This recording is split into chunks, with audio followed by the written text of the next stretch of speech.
Hi dears, welcome back to my YouTube channel. ಇಂದು ಯಾರೆಲ್ಲ subscribe ಮಾಡಿಲ್ಲ ಸಬ್ಸ್ಕ್ರೈಬ್ ಮಾಡಿಕೊಂಡು ವಿಡಿಯೋನ ನೋಡಿ. ಸೊ ಬನ್ನಿ ಇವತ್ತಿನ ಪ್ರಭಾಗಂಟು ಎಪಿಸೋಡ್ನ ಸ್ಟಾರ್ಟ್ ಮಾಡೋಣ. ಲೇಖನಗಳನ್ನು ವಾಣಿ ಜೊತೆ ಸುರಕ್ಷಿತವಾಗಿ ಕಳಿಸಿದ ವಿಕ್ರಾಂತ್ ಅಲ್ಲಿಂದ ಹೊರಡೋದಕ್ಕೆ ಪಾರ್ಕಿಂಗ್ ಕಡೆ ಹೆಜ್ಜೆ ಆಗ್ತಾ ಅಷ್ಟರಲ್ಲಿಗೆ ಇದ್ದಕ್ಕಿದ್ದಂತೆ ಮಾಯಾ ಪ್ರತ್ಯಕ್ಷವಾದ್ಲು. ಅಮ್ಮನ ಒತ್ತಾಯಕ್ಕೆ ಮಂಡು ಪಾರ್ಟಿಗೆ ಬಂದಿದ್ದ ಅವಳು ದೂರದಿಂದಲೇ ವಿಕ್ರಾಂತ್ ಮತ್ತು ಲೇಖನ ಡ್ಯಾನ್ಸ್ ಮಾಡಿದ್ದನ್ನು ನೋಡಿ ಒಳಗೊಳಗಡೆ ಉರಿದು ಹೋಗ್ತಿದ್ಲು. ವಿಕ್ರಾಂತ್ ಹತ್ರ ಓಡ್ ಬಂದ ಮಾಯಾ ಅವನ ದಾರಿಗೆ ಅಡ್ಡವಾಗಿ ನಿಂತಳು. ವಿಕ್ರಾಂತ್, ಎಲ್ಲಿಗೆ ಹೊರಟಿದ್ಯಾ? ಇನ್ನೂ ಪಾರ್ಟಿ ಮುಗ್ದಿಲ್ಲ. ಆ ಲೇಖನ ಜೊತೆ ಅಷ್ಟೊಂದು ಹೊತ್ತು ಡ್ಯಾನ್ಸ್ ಮಾಡಿದ್ಯಲ್ಲ, ಈಗ ನನ್ನ ಜೊತೆಗೂ ಒಂದು ಡ್ಯಾನ್ಸ್ ಮಾಡಬೇಕು ಅಂತ ಹಠ ಹಿಡಿದು ಅವನ ಕೈ ಹಿಡ್ಕೊಂಡ್ಳು. ಆ ಮುಂದಾದ್ಲು. ವಿಕ್ರಾಂತ್ಗೆ ಈಗಾಗಲೇ ಲೇಖನಳ ಸ್ಥಿತಿ ಮತ್ತು ಅಲ್ಲಿನ ಗಲಾಟೆಯಿಂದ ತಲೆ ಕೆಟ್ಟಿತ್ತು. ಅವನು ಮೊದಲಿಂದ ಸಮಾಧಾನದಿಂದಲೇ ಮಾಯಾ ಕೈ ಬಿಡು, ನನಗೀಗ ಇದೆಲ್ಲದಕ್ಕೂ ಮೂಡಿಲ್ಲ, ಮನೆಗೆ ಹೋಗಬೇಕು ಅಂತ ನಿಧಾನವಾಗಿ ಹೇಳ್ದ. ಆದರೆ ಮಾಯಾ ಬಿಡಲಿಲ್ಲ.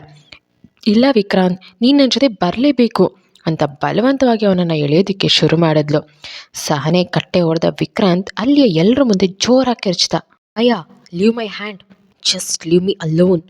ಅವನ ಆ ಗರ್ಜನೆಗೆ ಮಾಯಾ ಬೆಚ್ಚಿ ಬಿದ್ಲು. ವಿಕ್ರಾಂತ್ ಈ ಮಟ್ಟಕ್ಕೆ ಸಿಟ್ಟು ಮಾಡ್ಕೊಳ್ತಾನೆ ಅಂತ ಅವಳು ಊಹಿಸಿರಲಿಲ್ಲ. ಭಯದಿಂದ ತಕ್ಷಣ ಅವನ ಕೈ ಬಿಟ್ಟು 2 ಅಡಿ ಹಿಂದಕ್ಕೆ ಸರಿದ್ಲು. ವಿಕ್ರಾಂತ್ ಅವಳನ್ನೊಮ್ಮೆ ಕೆಂಡದಂತಹ ಕಣ್ಗಳಿಂದ ನೋಡಿ ಕಿಂಚಿತ್ತು ತಡ ಮಾಡದೆ ತನ್ನ ಕಾರ್ ಹತ್ತಿ ವೇಗವಾಗಿ ಅಲ್ಲಿಂದ ಹೋದವನನ್ನೇ ದ್ವೇಷದಿಂದ ನೋಡ್ತಾ ಮಾಯಾ ಅಲ್ಲೇ ನಿಂತು ಗುಣಗೋದಕ್ಕೆ ಸ್ಟಾರ್ಟ್ ಮಾಡಿದ್ಲು. ನನ್ನ ಹತ್ರ ಬಂದರೆ ಸಾಕು, ಇವನಿಗೆ ಉರಿ ಶುರುವಾಗುತ್ತೆ. ಯಾವಾಗಲೂ ನನ್ನ ಮೇಲೆ ಸಿಡಿಮಿಡಿ ಅಂತಾನೆ ಇರ್ತಾನೆ. ಆದರೆ ಆ ಲೇಖನಳ ವಿಷಯಕ್ಕೆ ಬಂದರೆ ಸಾಕು, ಅವಳನ್ನೇ ಕಣ್ಣು ಮುಚ್ಚದೆ ನೋಡ್ತಾನೆ. ಅವಳ ಕಷ್ಟಕ್ಕೆ ಓಡ್ ಹೋಗ್ತಾನೆ.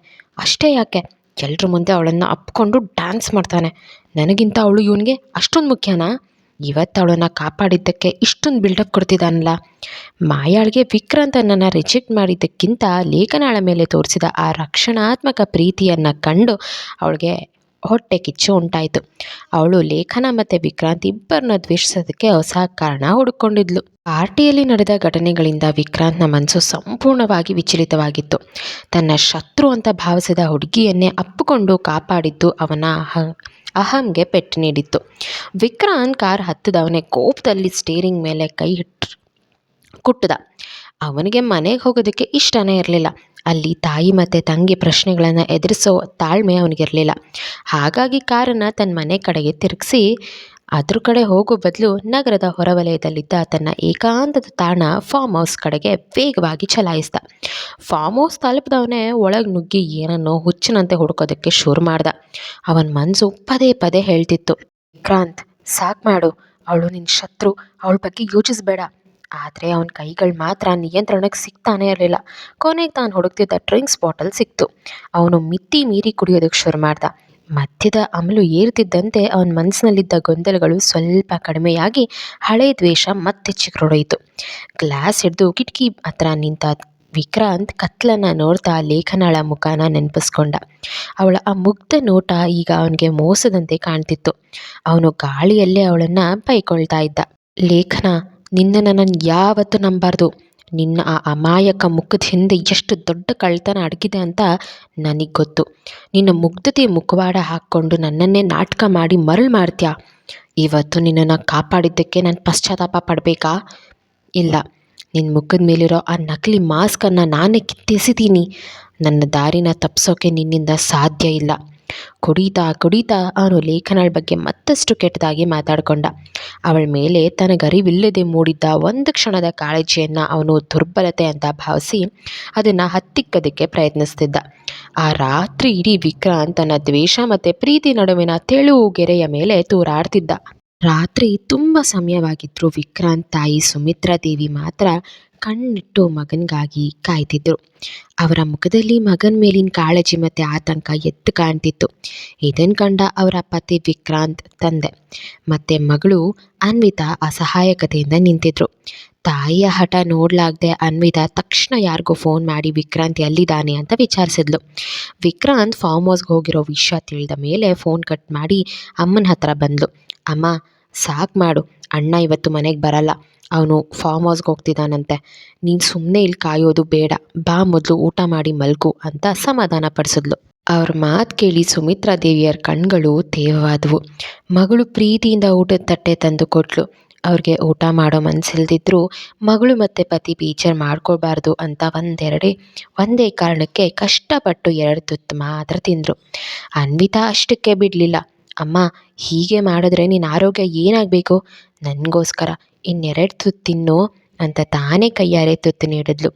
ತಂದೆ ಮಗಳು ಒತ್ತಾಯಕ್ಕೆ ಮಣಿದು ಸ್ವಲ್ಪ ಊಟ ಮಾಡಿದ ಮೇಲೆ ಅವರಿಬ್ಬರೂ ಸೇರಿ ಸುಮಿತ್ರಾ ದೇವಿಯರನ್ನ ಅವ್ರ ರೂಮ್ಗೆ ಕರ್ಕೊಂಡು ಹೋಗಿ ಮಲಗಿಸಿದ್ರು.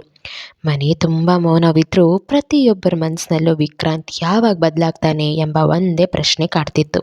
ಲೇಖನ ನಿಧಾನವಾಗಿ ಕಣ್ಬಿಟ್ಲು. ಜ್ಯೂಸ್ನಲ್ಲಿ ಬೆರೆಸಿದ್ದ ಆಲ್ಕೋಹಾಲ್ ಪ್ರಭಾವದಿಂದ ಅವಳ ತಲೆ ಭಾರವಾಗಿತ್ತು. ಕಣ್ ತೆರೀತಿದ್ದಂತೆ ಅವಳಿಗೆ ನೆನಪಾಗಿದ್ದು ಸ್ನೇಹಳ ನಗು ಮತ್ತು ಆರ್ಯನ್ನ ಅಸಭ್ಯ ವರ್ತನೆ. ಅವರಿಬ್ಬರು ಮೋಸದ ಆಟ ನೆನಪಾಗಿ ಅವಳಿಗೆ ಎಳೆದ ಯಾಳದಿಂದ ಸಿಟ್ಟು ಉಕ್ಕಿ ಬರ್ತಿತ್ತು. ತಾನು ನಂಬಿದ ಗೆಳತಿಯೇ ತನಗೆ ಇಂತಹ ಸ್ಥಿತಿ ತಂದಳಲ್ಲ ಅಂತ ಅವಳು ಮನಸ್ಸಿನಲ್ಲೇ ಕುದೀತಿದ್ಲು. ಅಷ್ಟರಲ್ಲಿ ಹೊರಗಿನಿಂದ ವಾಣಿ ಬಾಗಿಲು ಬಡಿಯೋ ಶಬ್ದ ಕೇಳಿಸ್ತು. ಲೇಖನ ಮೆಲ್ಲಗೆ ಅವಳನ್ನು ಒಳಗೆ ಕರೆದ್ಲು. ವಾಣಿ ಬಿಸಿ ಬ್ಲ್ಯಾಕ್ ಕಾಫಿ ತಂದಿದ್ಲು. ಕಾಫಿ ಸಿಪ್ ಮಾಡ್ತಿದ್ದಂತೆ ಲೇಖನಾಳ ಕಣ್ಮುಂದೆ ಹಠಾತ್ತನೆ ವಿಕ್ರಾಂತ್ನ ಮುಖ ಬಂದು ಹೋಯಿತು. ತಾನು ಬೀಳುವಾಗ ಅವನು ಬಂದು ಹಿಡಿದುಕೊಂಡಿದ್ದು, ಅಷ್ಟು ಹತ್ತಿರದಿಂದ ಅವನ ಕಣ್ಗಳಲ್ಲಿ ಕಣ್ಣಿಟ್ಟು ನೋಡಿದ್ದು ಎಲ್ಲವೂ ನೆನಪಾಯಿತು. ಮೊದಲ ಬಾರಿಗೆ ಅವಳು ವಿಕ್ರಾಂತ್ನ ಅಷ್ಟು ಹತ್ತಿರದಿಂದ ನೋಡಿದ್ಲು. ಅವನ ಕಣ್ಗಳಲ್ಲಿನ ಆ ತೇಜಸ್ಸು ಮತ್ತು ಗಾಂಭೀರ್ಯವನ್ನು ನೆನಪಿಸ್ಕೊಳ್ತಾ ಲೇಖನ ತನ್ನನ್ನು ತಾನೇ ಮರೆತು ಕೆಲಕಾಲ ಶೂನ್ಯಕ್ಕೆ ಜಾರಿದ್ಲು. ವಾಣಿ ಮೆಲ್ಲನೆ ಮ್ಯಾಮ್ ಮ್ಯಾಮ್ ಅಂತ ಕರೆದಾಗಲೇ ಲೇಖನ ಪ್ರೆಸೆಂಟಿಗೆ ಬಂದಿದ್ದು. ವಾಣಿ ಸ್ವಲ್ಪ ಮುಜುಗರದಿಂದಲೇ ಕೇಳಿದ್ಲು, ಮ್ಯಾಮ್, ನೀವು ಯಾವತ್ತೂ ಆಲ್ಕೋಹಾಲ್ ಮುಟ್ಟಿದವರಲ್ಲ, ಆದರೆ ನಿನ್ನೆ ಯಾಕೆ ಅಷ್ಟೊಂದು ಕುಡಿದ್ರಿ?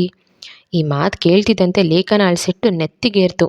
ವಾಣಿ, ನಾನು ಕುಡ್ದಿಲ್ಲ, ಅವ್ರು ಕುಡಿಸಿದ್ದಾರೆ. ಆ ಸ್ನೇಹ ಮತ್ತು ಆರ್ಯನ್ ಸೇರಿ ನನಗೆ ಮೋಸ ಮಾಡಿದ್ದಾರೆ. ನನ್ನ ದುರ್ಬಲನಾಗಿ ಮಾಡಿ ಅವಮಾನಿಸ್ಬೇಕು ಅನ್ನೋದು ಅವ್ರ ಪ್ಲ್ಯಾನ್ ಆಗಿತ್ತು. ಅವ್ರನ್ನ ನಾನು ಸುಮ್ಮನೆ ಬಿಡಲ್ಲ ಅಂತ ಅಬ್ಬರಿಸಿದ್ಲು. ನಂತರ ತಾಯಿ ತಂದೆ ನೆನಪಾಗಿ ಗಾಬರಿಯಿಂದ ಕೇಳಿದ್ಲು, ನಮ್ಮ ಮನೆಯವ್ರು ಫೋನ್ ಮಾಡಿದ್ರಾ? ಅವ್ರಿಗೆ ಈ ವಿಷಯ ಗೊತ್ತಾದರೆ ಏನು ಅಂದ್ಕೊತಾರೋ ಏನೋ. ವಾಣಿ ಸಮಾಧಾನ ಪಡಿಸ್ತಾ, ಟೆನ್ಷನ್ ಮಾಡ್ಕೋಬೇಡಿ ಮ್ಯಾಮ್, ನಿನ್ನೆ ನಾನು ಅವ್ರಿಗೆ ಫೋನ್ ಮಾಡಿ ನೀವು ನನ್ನ ಮನೆಯಲ್ಲೇ ಇದ್ದೀರಾ, ಕೆಲಸ ಜಾಸ್ತಿ ಇದೆ ಅಂತ ಹೇಳಿದ್ದೀನಿ ಅಂದ್ಲು. ಇದನ್ನು ಕೇಳಿ ಲೇಖನಾಳಿಗೆ ಸ್ವಲ್ಪ ಸಮಾಧಾನ ಆಯಿತು. ಲೇಖನ ತಕ್ಷಣ ಎದ್ದು ರೆಡಿಯಾದವಳು. ಅವಳ ಕಣ್ಗಳಲ್ಲಿ ಈಗ ಸ್ನೇಹ ಮತ್ತು ಆರ್ಯನ್ ಮೇಲಿನ ದ್ವೇಷ ಇತ್ತು. ಮೊದಲು ಅಪ್ಪ ಅಮ್ಮನನ್ನು ನೋಡಿ ಬರ್ತೀನಿ, ಆಮೇಲೆ ಈ ಇಬ್ಬರ ಕತೆ ಮುಗಿಸ್ತೀನಿ ಅಂತ ಪಣ ತೊಟ್ಟವಳೆ ಕಾರಿನ ಕಡೆಗೆ ನಡೆದ್ಲು. ಆದರೆ ಅವಳ ಮನಸ್ಸಿನಲ್ಲಿ ಒಂದು ಮೂಲೆಯಲ್ಲಿ ವಿಕ್ರಾಂತ್ನ ಹತ್ತಿರ ಸ್ಪರ್ಶ ಇನ್ನೂ ಹಾಗೆ ಉಳಿದಿತ್ತು. ವಿಕ್ರಾಂತ್ ನಿದ್ರೆಯಲ್ಲಿ ತನ್ನ ಫೋನ್ ಆನ್ ಮಾಡಿದ ತಕ್ಷಣ ಸಾಲು ಮಿಸ್ಡ್ ಕಾಲ್ಗಳು ಕಂಡು. ಎಲ್ಲವೂ ಆಕಾಶ್ ಕಡೆಯಿಂದಲೇ ಬಂದಿದ್ವು. ವಿಕ್ರಾಂತ್ ವಾಪಸ್ ಕಾಲ್ ಮಾಡ್ದ ತಕ್ಷಣ ಹತ್ತು ಕಡೆಯಿಂದ ಆಕಾಶ್ ಉಸಿರು ಬಿಡದೆ ಮಾತನಾಡೋದಕ್ಕೆ ಶುರು ಮಾಡ್ದ. ಬಾಸ್, ಬೆಳಿಗ್ಗೆಯಿಂದ ನಿಮಗೆ ಕಾಲ್ ಮಾಡ್ತಿದ್ದೀನಿ, ಕನೆಕ್ಟ್ ಆಗ್ತಿಲ್ಲ. ಇವತ್ತು ಮಧ್ಯಾಹ್ನ 12 ಗಂಟೆಗೆ ಒಂದು ತುಂಬ ಇಂಪಾರ್ಟೆಂಟ್ ಮೀಟಿಂಗ್ ಇದೆ ಸರ್. ಕ್ಲೈಂಟ್ಸ್ ಎಲ್ಲರೂ ಬರೋ ಸಮಯ ಆಯಿತು, ನೀವು ಎಲ್ಲಿದ್ದೀರಾ? ವಿಕ್ರಾಂತ್ ಕಿರಿಕಿರಿ ಮಾಡ್ಕೊಳ್ತಾ, ಆಕಾಶ್, ಆ ಮೀಟಿಂಗ್ ಅರೇಂಜ್ ಮಾಡಿದ್ದೆ ನಾನು, ನನಗೆ ನೆನಪಿರಲ್ವಾ, ಸುಮ್ಮನೆ ಕೂಗಾಡಬೇಡ ಅಂತ ಫೋನ್ ಕಟ್ ಮಾಡ್ದ. ಆಕಾಶ್ ಅಲ್ಲೇ ಗೊಣಕ್ಕೊಂಡ. ನೆನಪಿದ್ರೆ ಇಷ್ಟೊತ್ತಿಗೆ ಇಲ್ಲಿ ಇರಬೇಕಿತ್ತಲ್ವಾ? ದೇವರೇ, ನೀವು ಯಾವಾಗ ಯಾವ ಮೂಡ್ನಲ್ಲಿ ಇರ್ತೀರಾ ಅಂತ ಆ ಬ್ರಹ್ಮನಿಗೂ ಗೊತ್ತಾಗಲ್ಲ ಅನಿಸುತ್ತೆ. ವಿಕ್ರಾಂತ್ ತರಾತುರಿಯಲ್ಲಿ ರೆಡಿಯಾಗಿ ಆಫೀಸ್ ತಲುಪುವಾಗ ಸರಿಯಾಗಿ 5 ನಿಮಿಷ ಲೇಟ್ ಆಗಿತ್ತು.